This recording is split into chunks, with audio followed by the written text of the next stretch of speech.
depuis que Multiply existe, on a eu la chance d'avoir des clients très variés, à la fois en taille, mais également en catégorie de produits. Ce qui nous permet aujourd'hui de proposer plus de 130 marketplaces que notre client peut ajouter en plug and play. Qu'en général, en quelques minutes, on ouvre un catalogue. En quelques heures, le client a toutes les données pour lui permettre de lui offrir un repricing efficace. C'est des process qui sont rodés, éprouvés et également sécurisés.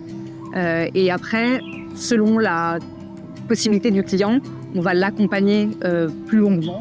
D'autres sont plus à l'aise, vont être plus autonomes. Mais l'équipe est toujours là pour l'aider dans la création de ces catalogues.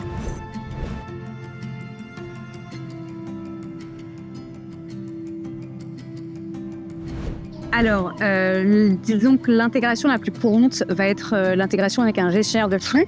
Nos clients sont de plus en plus outillés dans leur environnement de service. Et l'idée, très rapidement chez Multiply, ça a été d'éviter les freins et les contraintes dans leur flow.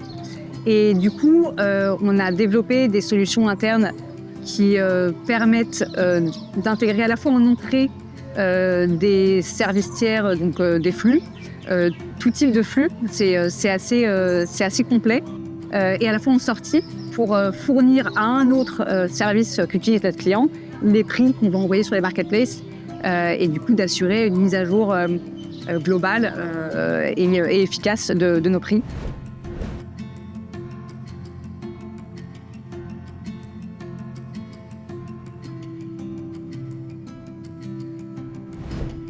En effet, les gestionnaires de flux mettent à jour les catalogues de notre client de façon globale, donc à la fois tout type d'informations nécessaires sur la fiche produit et évidemment le prix. Donc si Multiply recommande et envoie un prix selon une stratégie de pricing du client, mais qu'à côté son gestionnaire de flux envoie un autre prix, on a ce qu'on appelle des écrasements de prix, ce qui réduit clairement l'optimisation du pricing de façon générale et la recherche de la buy box. Donc ce qu'on va faire, c'est qu'on va fournir au gestionnaire de flux les prix que nous on envoie à la marketplace, et pour ça on appelle ça en fait on crée un flux enrichi que le gestionnaire de flux va pouvoir lire. Donc on s'adapte totalement aux contraintes techniques du gestionnaire de flux. On en connaît suffisamment et on a suffisamment de clients qui utilisent ça pour être assez rodés sur l'exercice, et donc le gestionnaire de flux détient nos prix. Et donc, du coup, on est tous en collaboration pour envoyer le bon prix.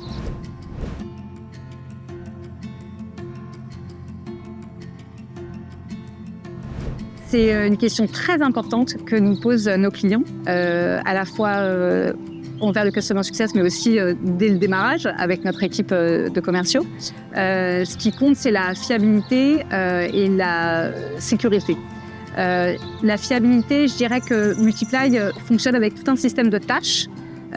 Et très facilement, on peut voir si toutes les tâches fonctionnent comme il faut.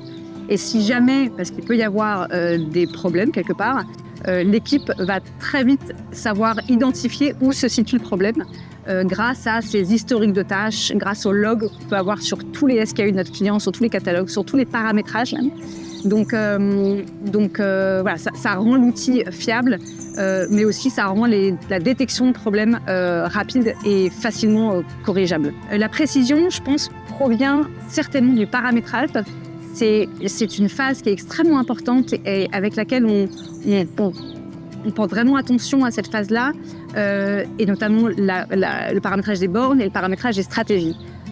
C'est ce qui permettra a posteriori d'avoir un repricing précis, répondant aux contraintes de notre client, répondant aux enjeux business de notre client, et on veillera toujours à prendre le temps nécessaire pour ces sujets qui sont clés, afin ensuite, lors d'une automatisation en fait, du repricing, que le client ne soit pas déçu ou étonné. Et je dirais même que parfois l'outil évidemment sert à repricer, mais parfois soulève aussi des problèmes dans leurs propres outils à côté, dans je sais pas leur coût d'achat par exemple.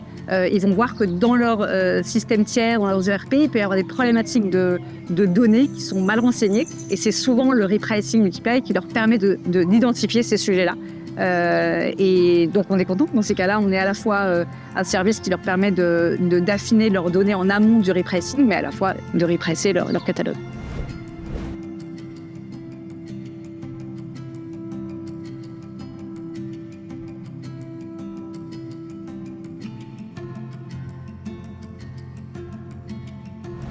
Alors, nos clients démarrent avec un onboarding avec l'équipe des sales.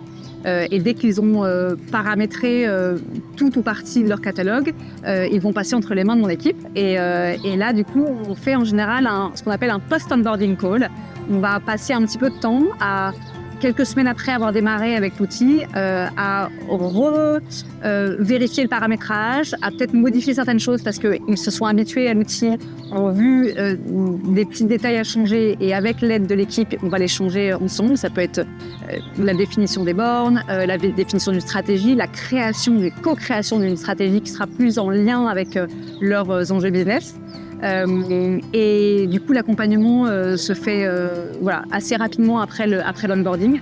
Et ensuite, on a un système de tickets par mail qui fonctionne très bien. On est une équipe avec des personnes qui parlent en italien, anglais, bientôt allemand, français, espagnol.